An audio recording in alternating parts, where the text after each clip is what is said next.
Hello everyone. Last session में हमने Biot-Savart law को डिस्कस कर लिया था। ठीक है, पहला जो टॉपिक आपने वहां पे सीखा था वो किसी भी एक सिंगल पॉइंट चार्ज, एक मूविंग चार्ज पार्टिकल के कारण उसके विसिनिटी में किसी पॉइंट पे मैग्नेटिक फील्ड इंटेंसिटी क्या होगी, इस बात को हमने डिस्कस कर लिया ऑलरेडी।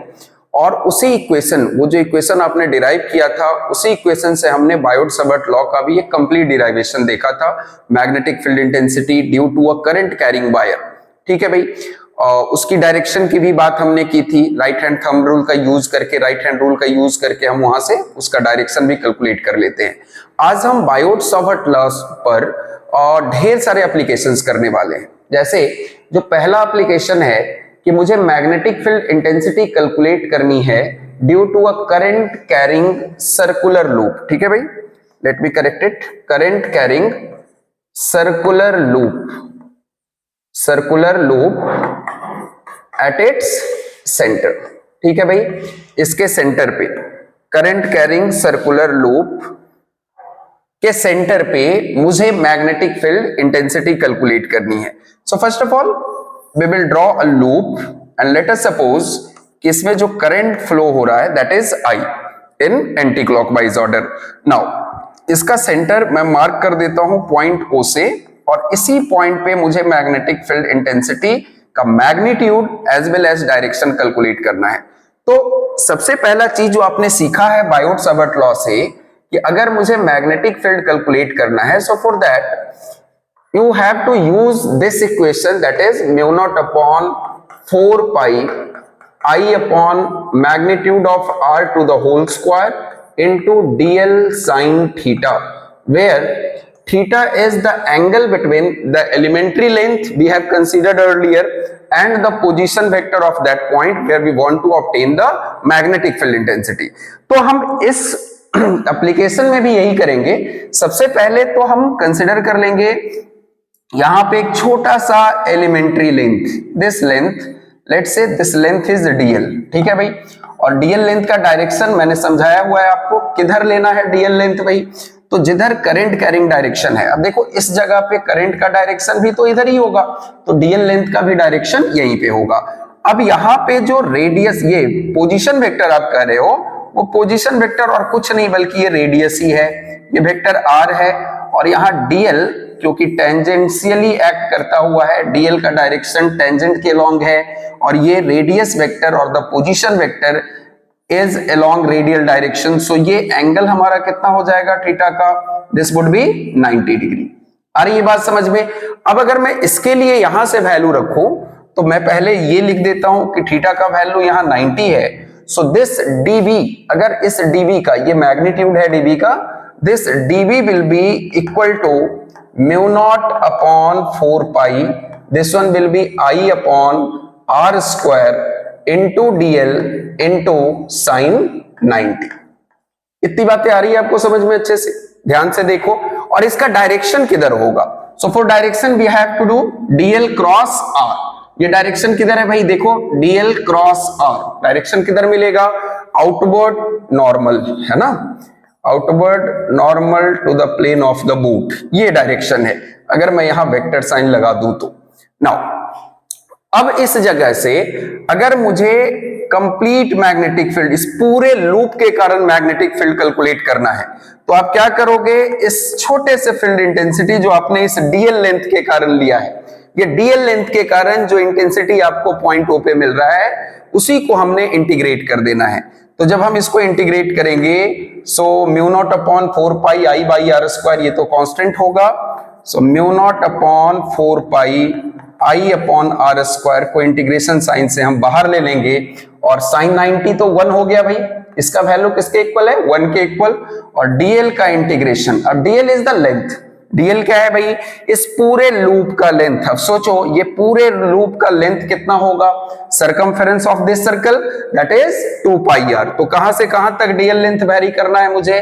0 से लेके 2 पाई आर तक वेरी करेंगे।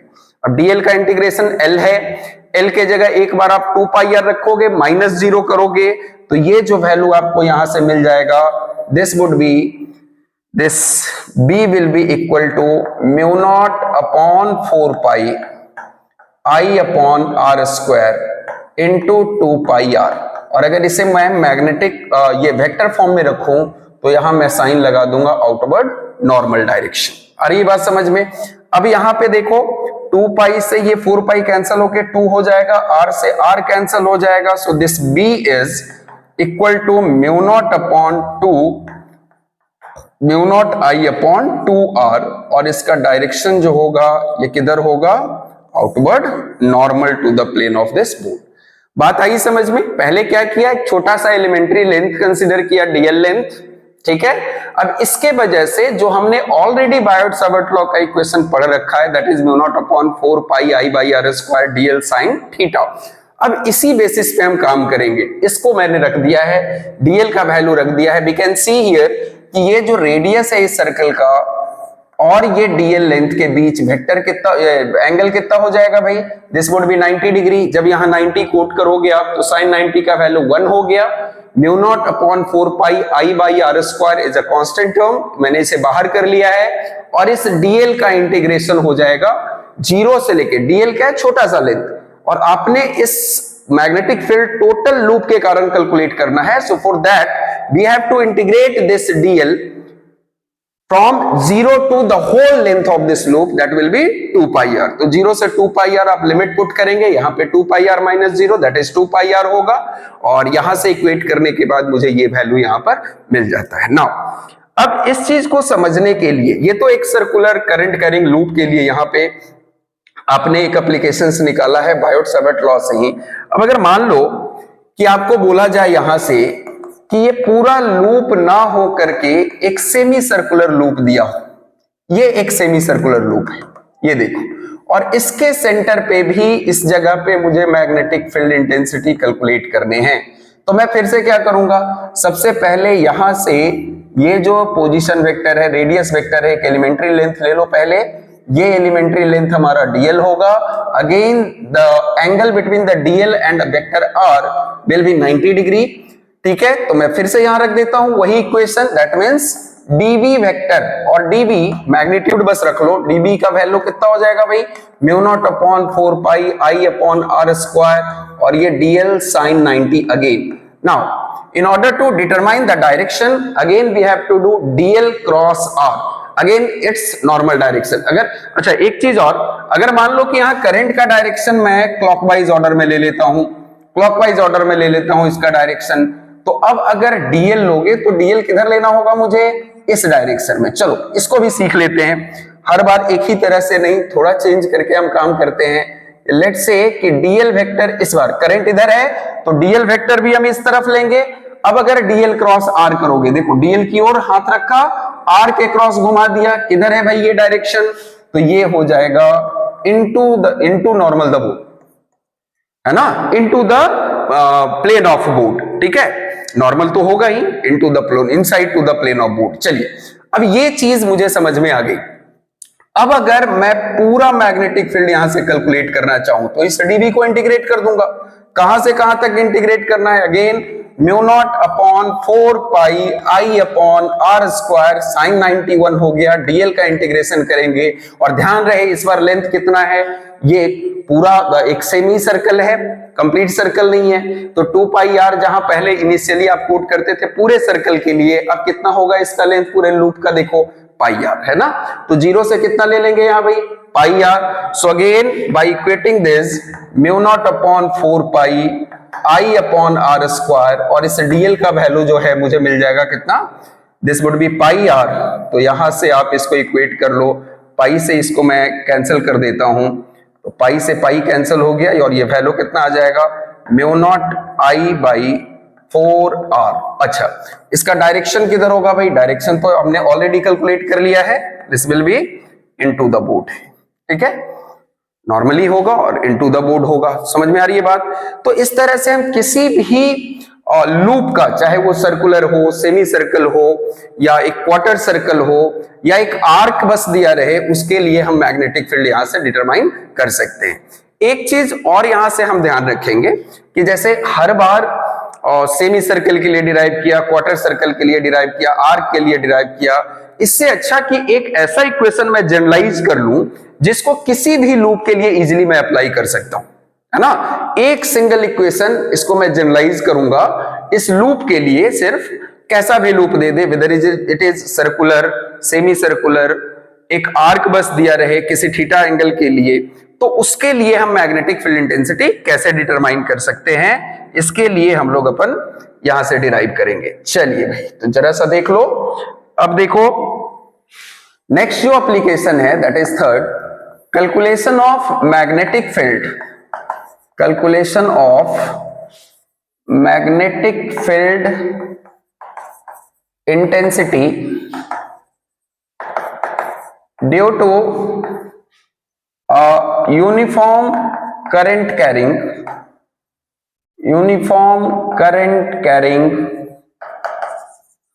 circular arc, है ना भाई, करंट कैरिंग सर्कुलर आर्क। चलिए अब इस तरह से बस एक आर्क गिवन है मेरे पास, है ना, ऐसा एक आर्क है, लेट से करंट एंटी क्लॉकवाइज डायरेक्शन में इसमें फ्लो होता हुआ है ऐसा, और इस जगह पे फिर से क्या कंसीडर करोगे, छोटा सा डीएल लेंथ, एलिमेंट्री लेंथ तो मुझे सोचना ही है, ये एलिमेंट्री लेंथ है। एंड लेट सपोज ये आर्क जो सेंटर पे एंगल सब्सटेंड करता हुआ है दिस इज थीटा। नाउ फिर से देखिए करंट इस डायरेक्शन में है, मेरा रेडियस वेक्टर जो होगा ये अगेन इस डायरेक्शन में है, तो इन दोनों के बीच का एंगल कितना होगा भाई 90 डिग्री। अगेन ध्यान से समझना इस चीज को, ये एंगल जो आप ले रहे हो असल में ये डीएल वेक्टर से यहां लेना है, एक चीज करेक्ट कर लोगे, ये एरो का डायरेक्शन डीएल वेक्टर से सेंटर की ओर मुझे लेना है, ठीक है, तभी तो यहां से हम एंगल डिटरमाइन कर सकते हैं, क्योंकि दो वेक्टर का जब भी हम एंगल लेते हैं तो वो कहां से कहां लिया जाता है, कब डिटरमाइन करते हो, जब दोनों का टेल टेल एक साथ हो या हेड हेड एक साथ हो। और दो हम यहां से पता कर सकते थे कि इधर से एंगल 90 है तो इधर से भी एंगल क्या होगा 90 होगा, ठीक है। तो ये तो कोई बड़ी चीज नहीं है, यहाँ पे यहां समझ लेना हमेशा डीएल, ये जो डीएल है, let me draw once again for it. यहां देखिए मैं जब इस डीएल वेक्टर, पिछले वाले एप्लीकेशन में भी इसको अब देख लेना, यहां पर जब मैं करंट को ड्रॉ कर रहा हूं इस जगह पे, ये आर्क जो एंगल सस्टेन करता हुआ सेंटर पे इतना है, ये डीएल लेंथ मैंने ऐसा कंसिडर किया है। अब यहां से पोजीशन वेक्टर जो आप लोगे ये इस डायरेक्शन, इस डीएल लेंथ से सेंटर की ओर, क्योंकि मुझे यहां डिटरमाइन करना है भाई। अब देखो ये एंगल कितना होगा डीएल और आर के बीच, फिर से 90 डिग्री है। अगेन अब मैं वो वायट-सावर्ट लॉ का इक्वेशन लिख लूंगा पहले, dv will be mu naught upon 4 pi I upon कितना आर स्क्वायर, और ये डीएल साइन अगेन कितना हो जाएगा भाई 90 डिग्री।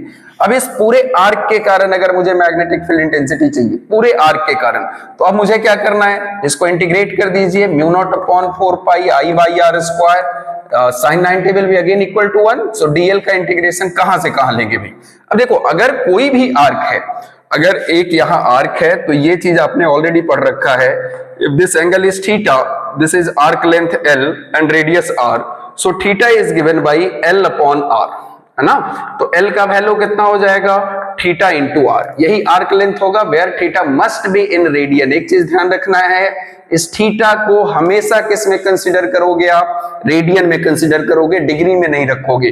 अगर डिग्री में वहां वैल्यू दिया भी है then you have to convert it into radian, है ना। पाई बाई 180 से हम मल्टीप्लाई करके इसको पहले क्या करेंगे रेडियन में कन्वर्ट कर लेंगे, अगर डिग्री में वैल्यू दिया, एंगल दिया है तो।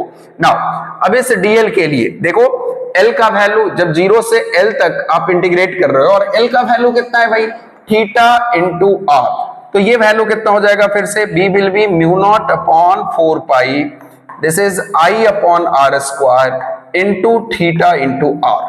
आर से आर यहां कैंसिल कर लेंगे, सो बी का जो मैग्नीट्यूड आ रहा है mu naught upon 4 pi, now this is equal to I upon r and ये थीटा लेंगे। और एक चीज ख्याल रखना है कि थीटा जो है ये रेडियन में होना चाहिए। अब ये देखिए आपका एक जनरलाइज इक्वेशन हो गया। अगर डायरेक्शन की बात करेंगे so DL cross r, outward to the normal of the plane, outward normal to the plane यहां हो जाएगा मैग्नेटिक फील्ड का डायरेक्शन। अब यहां से देखिए ये जो इक्वेशन आपका बन गया है, this is the general equation for circular arc. किसी भी तरह का आर्क कंसिडर करो, कहीं पे भी किसी आर्क के लिए सोचोगे, यहां से आप वैल्यू निकाल सकते हो। कैसे? और देखो, दो एप्लीकेशन ऑलरेडी करवाया है, उसको सेटिस्फाई कर लेते हैं यहाँ पे। तो पहला आपने क्या देखा था? एक सर्कुलर आर्क के लिए देखा था। यहां देखो भाई, ये डीएल लेंथ, छोटा सा लेंथ आपने कंसीडर किया था। अब इसके लिए फिर से बायोट-सावर्ट लॉ यूज करने की जरूरत नहीं है, इस इक्वेशन पे रख दो। देखो यहां पे ये आर्क जो है सेंटर पे कितना एंगल सब्सटेंड करता हुआ है?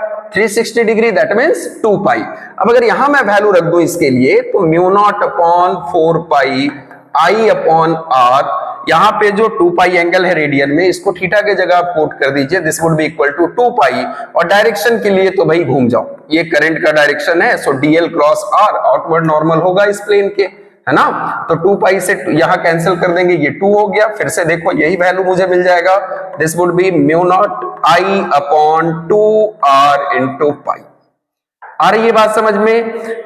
और डायरेक्शन जो होगा आउटवर्ड नॉर्मल होगा। सिमिलरली सेमी सर्कल के लिए अगर मैं बात करूं, सेमी सर्कल को देख लो भाई, अगर सेमी सर्कल के लिए बात करें, या इस इक्वेशन को ध्यान में रखिए बस, mu naught upon 4 pi I by r. अगर सेमी सर्कल की मैं बात करूं, यहां से इस जगह देखो एंगल कितना होगा सेंटर पे, this would be equal to pi. ये एंगल कितना हो जाएगा भाई? पाई हो जाएगा। ये करंट हमारा आई है, रेडियस आर है। अब इसके लिए मैग्नेटिक फील्ड अगर मैं लूं, तो mu naught upon 4 pi, this would be I upon r, ठीक है। और एंगल जो सब्सटेंड कर रहा है, दिस इज पाई। डायरेक्शन मेरा किधर हो जाएगा? अगर इसी तरह से करंट के भी डायरेक्शन में आप यहां घूम सकते हैं, करंट के डायरेक्शन में घूमेंगे तो जो थंब इंडिकेट कर रहा होगा डायरेक्शन, वही डायरेक्शन मैग्नेटिक फील्ड इंटेंसिटी का होगा। और घुमा कर देखो, ये direction into the plane of board है ना। अब यहां से पाई पाई आप कैंसिल कर लो, याद करो यही वैल्यू आपको मिला था, mu naught upon 4 I upon r. Even मान लीजिए कि एक क्वार्टर सर्कल के लिए आपसे पूछ दे, ये एक क्वार्टर सर्कल है, रेडियस आर है, फिर से सेंटर पे देखो भाई एंगल कितना सब्सटेंड करता होगा? Pi by 4। तो इसका जो मैग्नेटिक फील्ड इंटेंसिटी है, लेट्स से करंट इस डायरेक्शन में फ्लो कर रहा है, तो बी का वैल्यू हो जाएगा mu naught upon 4 pi, this would be I upon r into ये वैल्यू आप रखेंगे यहाँ पे पाई बाई 4। तो पाई से पाई अगेन कैंसिल हो जाएगा, और ये वैल्यू आपका आ जाएगा mu naught upon 16 I by r. And for direction आप घुमा लीजिए, हाथ अंगूठा किधर पॉइंट कर रहा है, this is in outward normal to the plane of board. समझ में आ रहा है बात? तो इस तरीके से आप बड़े इजीली, बहुत आसान तरीके से यहां से जो है आसानी से आप वैल्यू को निकाल सकते हैं, ठीक है। यहां से इस इक्वेशन को बस ध्यान रखें, जो हमने जनरल इक्वेशन यहां से ऑब्टेन किया है, mu naught upon 4 pi I by R, और थीटा को हमेशा किसमें कंसीडर करना है? रेडियन में ही सोचेंगे। अब किसी भी तरह का लूप हो, आप बड़े आराम से यहां मैग्नेटिक फील्ड का वैल्यू कैलकुलेट कर सकते हैं। इतनी बात आ रही है समझ में? अब इस चीज को सीख लेने के बाद अपना लूप का काम बस खत्म होता है ना। इसके साथ साथ मुझे अब यहां पर एक करंट कैरिंग वायर के कारण निकालना है मैग्नेटिक फील्ड, ठीक है, due to a straight current carrying wire. Application 4 ले लेते हैं भाई। यहां से देखिए, calculation of magnetic field intensity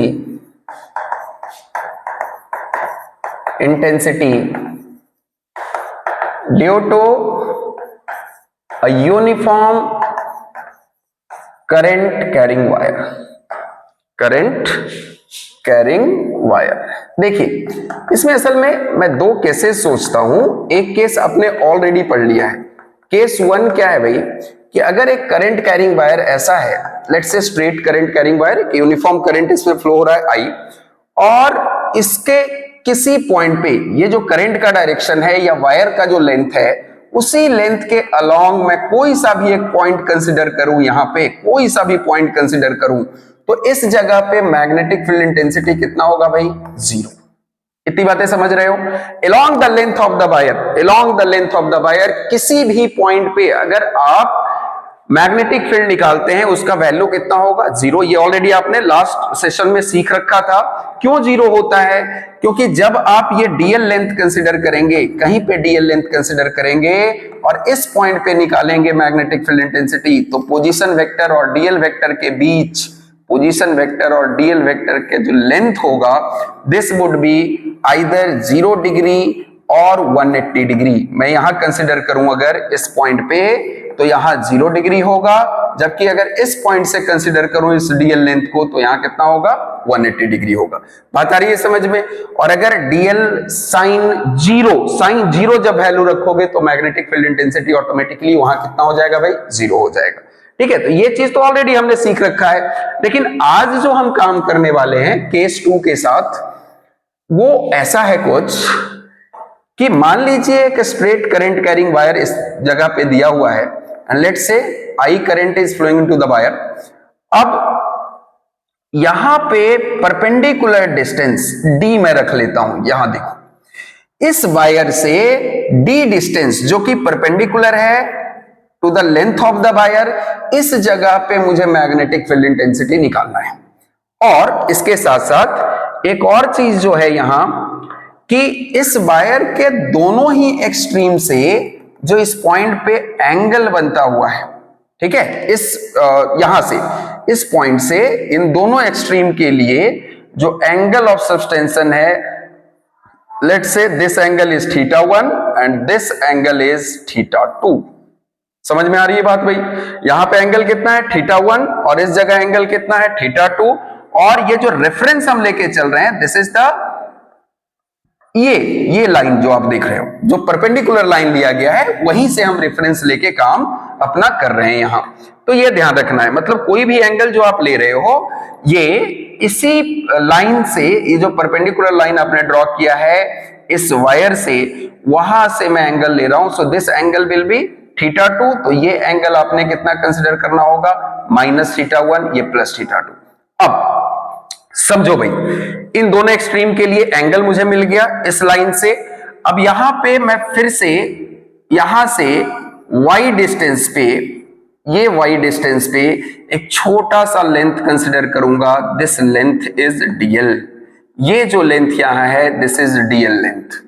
ठीक है भाई, अब ये लेंथ कितना एंगल सब्सटेंड करता हुआ है इस पॉइंट पे। So let's say this angle is theta.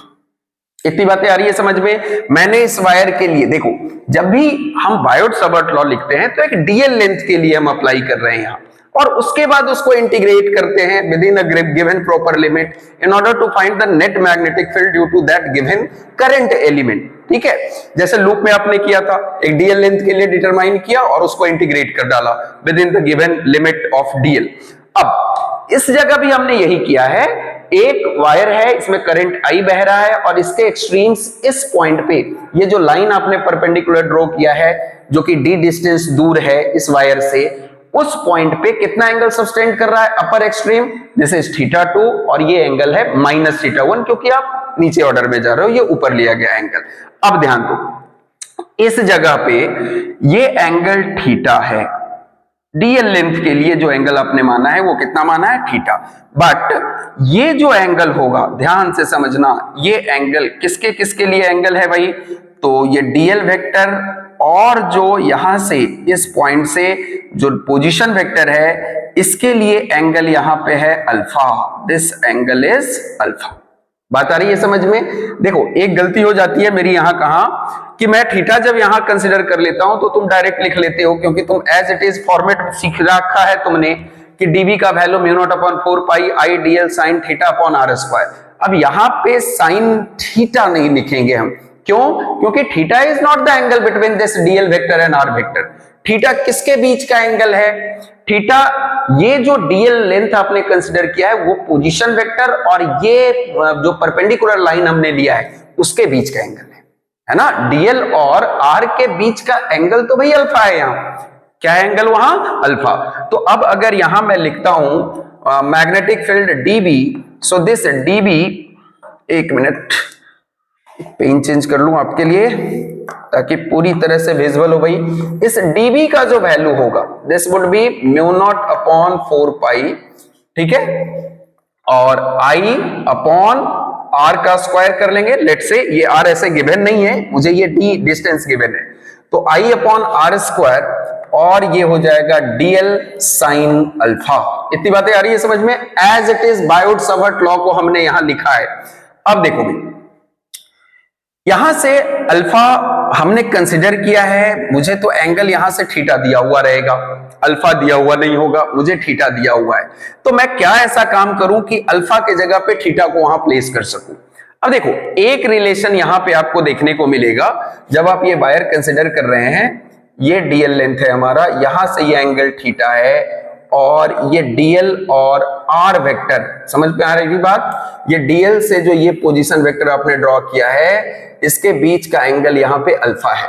This angle is 90 degree, so we know that sum of two interior angles is equal to exterior angles, that means alpha will be equal to 90 plus theta. और अगर दोनों तरफ मैं sine ले लूं, so sine alpha will be equal to sine 90 plus theta, and sin alpha will be further equal to, बोलो भाई, sin 90 plus theta is cos theta। तो क्या मैं यहां से sin alpha के जगह cos theta प्लेस कर सकता हूं? yes or no? इस dv के लिए मैं क्या लिख सकता हूं यहां, mu naught upon 4 pi, this would be i upon r square, this will be dl, and this in place of sin alpha we can write here cos theta। आ रही ये बात समझ में यहां तक सबको? यहीं पे अगर डायरेक्शन आप सोचो इस डीएल के कारण, so DL cross R will be inward to the plane of board, है ना? तो आप इसको डीबी वेक्टर से भी डिनोट कर सकते हैं, this is inward to the plane of board. लेकिन अभी तक मेरा काम हुआ नहीं है भाई, ठीक है? अब क्या करना होगा मुझे, ये ध्यान से समझिए। अब यहां पे ये डीएल लेंथ और ये कॉस थीटा, थीटा भी वेरी करेगा, जैसे जैसे आप ऊपर या नीचे बढ़ते जाओगे ये थीटा का वैल्यू चेंज हो रहा है, और ये डीएल तो ऑलरेडी एलिमेंट्री लेंथ है, ये भी इंक्रीज होगा, है कि नहीं? जब आप इसको इंटीग्रेट करोगे तो डीएल को इंटीग्रेट करना है, तो ये दो वेरिएबल्स मुझे यहां दिख रहे हैं। नाउ अब अगर मुझे इंटीग्रेट करना है तो आइदर थीटा को डीएल के टर्म में लिखना होगा या डीएल को थीटा के टर्म में लिखना होगा।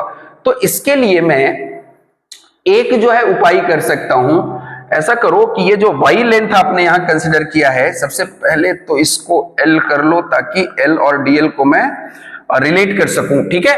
अब आ जाओ भाई, मैं यहां से देख पाता हूं दो काम है मेरा यहां, कि एक तो मुझे इस r का वैल्यू निकालना है, r गिवन नहीं है, इस r को मुझे कैलकुलेट करना होगा।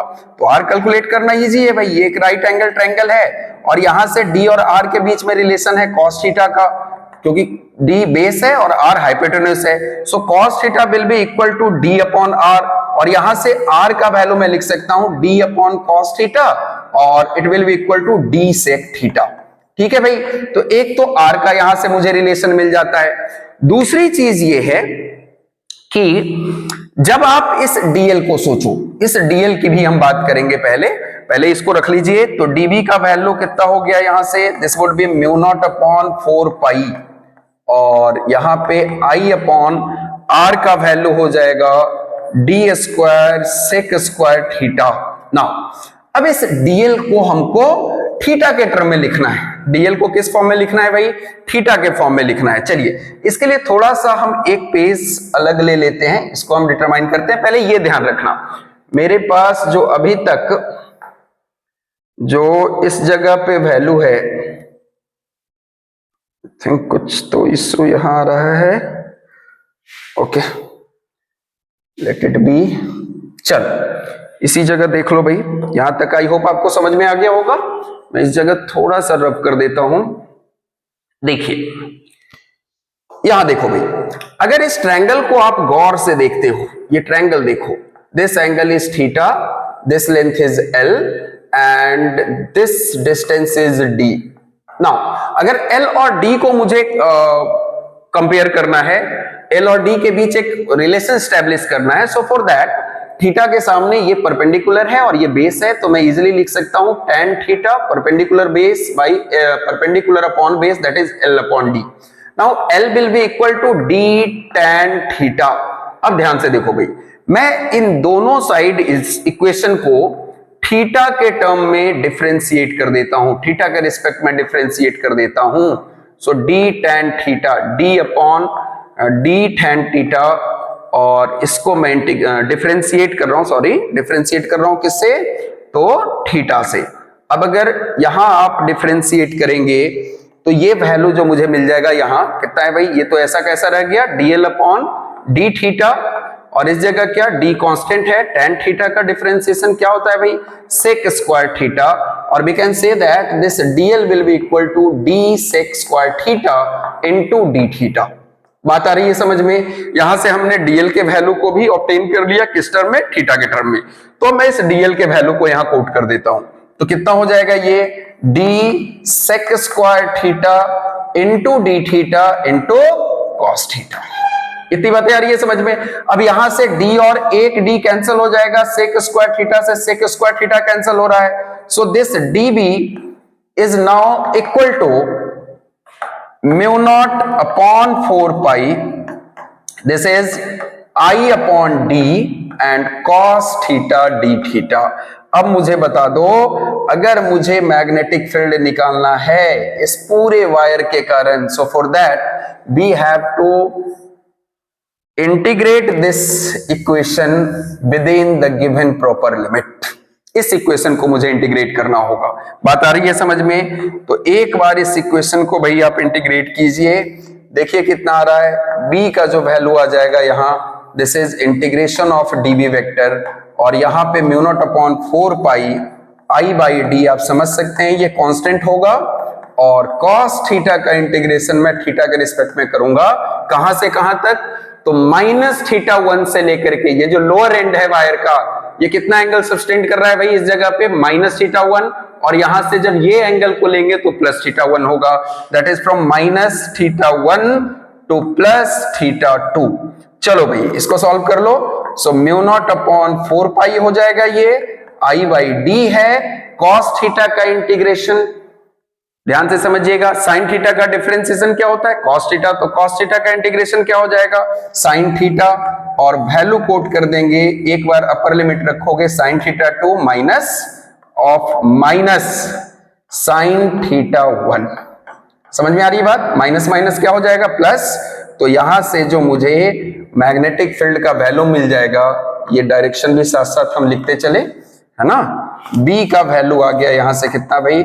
Mu naught upon 4 pi, this is I upon d, and this would B sine theta 2 plus sine theta 1। और dl क्रॉस r अगर आप करते हैं तो डायरेक्शन तो इजीली हम डिटरमाइन कर सकते हैं। तो यहां से मुझे एक रिलेशन मिल गया, है ना, जिससे आसानी से हम एक करंट कैरिंग वायर के कारण क्या कर सकते हैं भाई? मैग्नेटिक फील्ड यहां से डिटरमाइन कर सकते हैं। अब इस करंट कैरिंग वायर के लिए ही ढेर सारे सवाल बन सकते हैं आपके क्लास के लिए, ढेर सारे क्वेश्चंस यहां से बनाए जा सकते हैं, है ना? बारी बारी से अब उन केसेस को हम डिस्कस करने जा रहे हैं। देखो ये इक्वेशन आप ध्यान रखें, कैसे किया है इसको समझने की कोशिश करो, रटना नहीं है भाई, क्योंकि जब भी आप कोई इक्वेशन भूल जाते हो, इफ यू नो कि how to derive this equation, आप इजिली किसी भी जगह पे यहां पे इसको डिराइव कर सकते हो, बिल्कुल पूरे अच्छे कॉन्सेप्ट्स के साथ। नाउ अब देखिए, इसी जगह पे कुछ स्पेशल केसेस हम लेके चल रहे हैं, कुछ स्पेशल केसेस है। क्या स्पेशल केसेस है? पहली बात तो आपने सीख लिया है कि अगर एक ऐसा करंट कैरिंग वायर है, यहां से परपेंडिकुलर डिस्टेंस d पर अगर ये एंगल सब्सटेंड कर रहा है, यहां कितना भाई? दिस इज थीटा 1 और ये है थीटा 2, आप समझ सकते हो ये माइनस थीटा 1 होगा।